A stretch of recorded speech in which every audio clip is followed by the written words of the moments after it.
அப்ப மத்தவங்கள ஏறிக்கிறாங்களே என்ன? காயல்பட்டினம் வழியா இல்லையா? காயல்பட்டினம் வழியா இல்லையா? காயல்பட்டினம் வழியா இல்லையா? அதை சொல்லுங்க. காயல்பட்டினம் போகுமா போகாதா? அப்ப ஏன் இவங்களையும் ஏத்த மாட்டேங்கிறீங்க? ஏன்னா நாங்க டிக்கெட் எடுத்தாங்க போறோம். ஓனர் நம்பர் கொடுங்க. யார் அந்த ஓனர்? எங்க நம்பர் கொடுங்க. ஓனர் நம்பர் கொடுங்க. ஓனர் நம்பர் ஓனர் நம்பர் எழுது.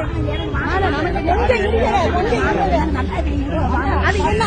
தூத்துக்குடி மட்டும் தான் ஏற்றுவீங்களா? சொல்லுங்க. ஓனர் நம்பர் சொல்லுங்க. 43 அடியா சொல்லுங்க. 14 70 13. அவர் ஓனர் பேரு? ஓனர் பேர் என்ன? ஓனர் பேர் என்ன?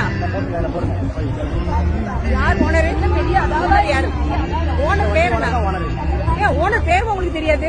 ஓனர் பேர் உங்களுக்கு தெரியாதா? வீரபாண்டிய பட்டம் வந்து ஏத்த மாட்டேங்கிறாரா? அப்ப 1.25 மட்டும் ஏத்தவே சொல்றீங்களா? இப்ப